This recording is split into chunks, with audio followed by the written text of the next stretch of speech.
প্রতিদিনের এই একঘেয়েমি চিকেন কষা বা মাংসের ঝোল এরকম না খেয়ে একটু অন্যরকমভাবে খাওয়ার খেতে ভালোই লাগে। একই রকম খেতে প্রতিদিন ভালো লাগে না, তাই একটু অন্যরকমভাবে ট্রাইও করেছি। প্লাস হচ্ছে আমি এই ভিডিওটা একটা শেফের ভিডিও থেকে দেখেছিলাম, দেখে আমার ভালো লাগতে আমি এটা বাড়িতে ট্রাই করেছি, আর সেটা আপনার সঙ্গে আমি শেয়ারও করছি। এই রেসিপিটার নাম হচ্ছে মাদ্রাস চিকেন। এটা কোথাকার রান্না আমি মানে বলতে পারবো না, কিন্তু খেয়ে আমার একটু সাউথ ইন্ডিয়ান স্টাইলের খেয়ে একটু মনে হয়েছে, তাই হয়তো ওই দিককারই হবে। শেফটা রান্না করেছিল, আমার বেশ ভালো লেগেছিলো, আর খুব ইজিভাবে মানে একটু তাড়াতাড়িও হয়ে যায়, তাই এটা আজকে ট্রাই করছি আর আপনার সাথে শেয়ারও করছি। পুরো ভিডিওটা লাস্ট পর্যন্ত দেখতে থাকুন। নমস্কার, আমার চ্যানেলে সবাইকে স্বাগত। আমার এখানে 1.5 কেজির মতো মাংস আছে, সেই অনুযায়ী আমি এখানে সব পরিমাণগুলো দিচ্ছি। এখানে আমি প্রথমে এই মাংসগুলোকে আমি ধুয়ে নুন হলুদ মাখিয়ে দিয়েছি, আর দিয়েছি কারি পাতা, আর দিয়েছি এখানে বেশি করে লেবু। আমার এখানে মাংস অনুযায়ী আমি এখানে 2টো লেবুর রস দিয়ে ভালোভাবে মাখিয়ে রেখেছিলাম 1 ঘন্টার মতো।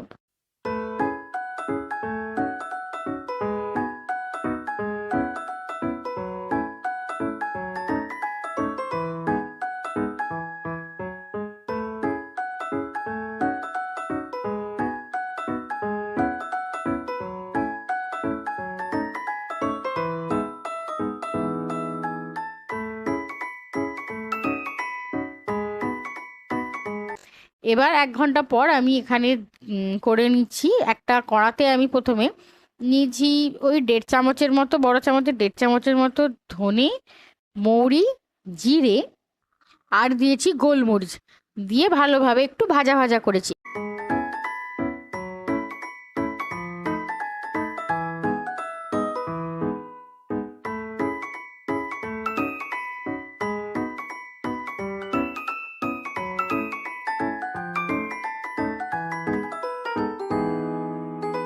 একটু ভাজা হতে আমি এখানে দিয়েছি 2-3টের মতো আছে পেঁয়াজ, 1.5 কেজি অনুযায়ী সেখানে পেঁয়াজগুলো দিয়ে একটু ভাজা ভাজা করে নিয়েছি।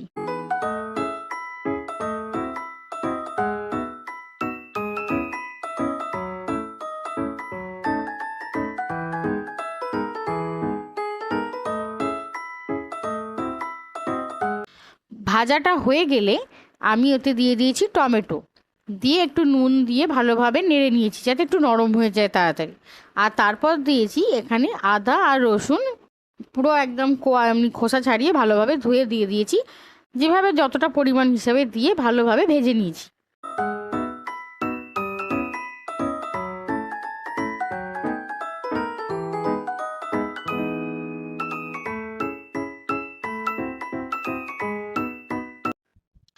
ভালোভাবে যখন ভাজা হয়ে যাবে তাতে দিয়ে দেবো নারকেলের কোড়া, মানে এটা হচ্ছে দিয়েছি একটা মালা, মানে গোটা নারকেলের একটা মালা নারকেলের কোড়া আমি এখানে দিয়ে দিয়েছি, দিয়ে ভালোভাবে নাড়িয়ে নেবো। ভালোভাবে যখন নাড়ানো হয়ে যাবে, একটু ভালোভাবে মনে হবে যখন বেশ কষানোর মতো হয়ে গেছে, তখন অল্প একটু জল দিয়ে আমি এটাকে সেদ্ধ করে নেবো। যখন সেদ্ধ হয়ে যাবে তখন ঠান্ডা করে আমি এটাকে পেস্ট করে নিয়েছি, দেখুন।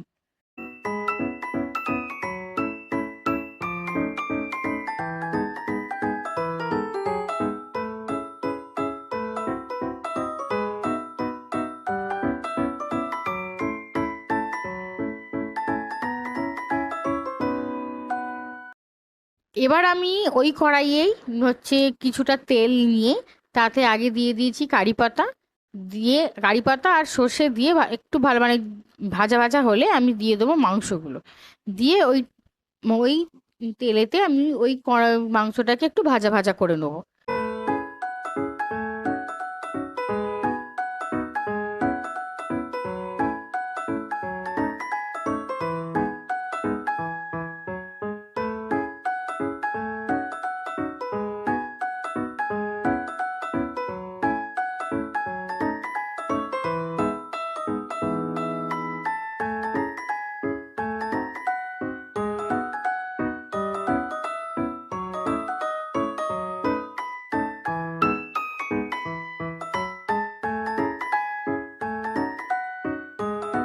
হাই ফ্লেমেই ভাজবো, ভাজতে ভাজতে কিছুটা জলও বেরিয়ে যাবে, বেরোতে বেরোতে ওই ভাজতে ভাজতে জলটাও মরে যাবে।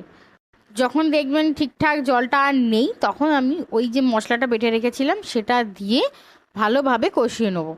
আর কষাবো, আর হচ্ছে মাঝে মাঝে ওটা চাপা দিয়ে দিয়ে সেদ্ধ করব।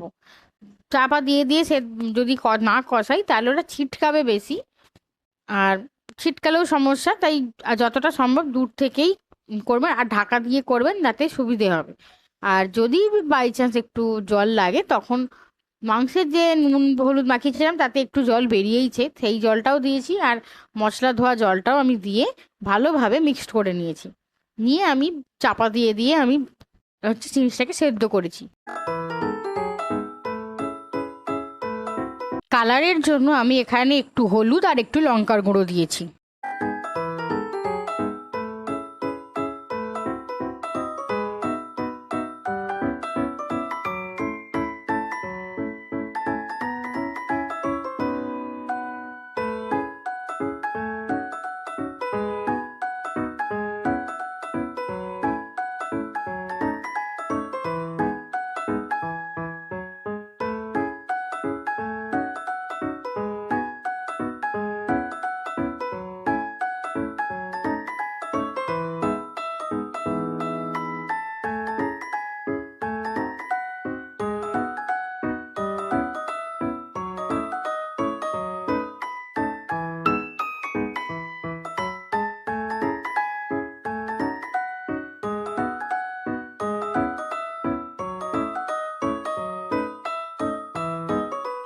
চাপা আর বারবার হচ্ছে মাঝে মাঝে আমি চাপা খুলে খুলে হচ্ছে জিনিসটাকে নাড়িয়ে নিয়েছি আর কষিয়ে নিয়েছি। এরকমভাবে করতে করতেই মাংসটা পুরো সেদ্ধও হয়ে যাবে। আর লাস্টে চাইলে একটু নুন মিষ্টিটা একটু দেখে নেবেন।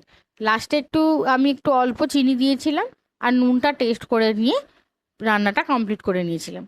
এই মাদ্রাস চিকেনটা একটু পরোটা রুটি সবার সাথেই খুব ভালো যাবে।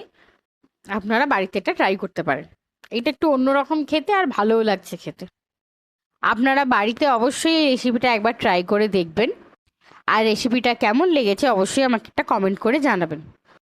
আর আমার ভিডিওগুলো যদি ভালো লেগে থাকে তাহলে ইউটিউব থেকে দেখলে লাইক শেয়ার অ্যান্ড সাবস্ক্রাইব করে দেবেন, আর ফেসবুক থেকে দেখলে একটা ফলো করে দেবেন।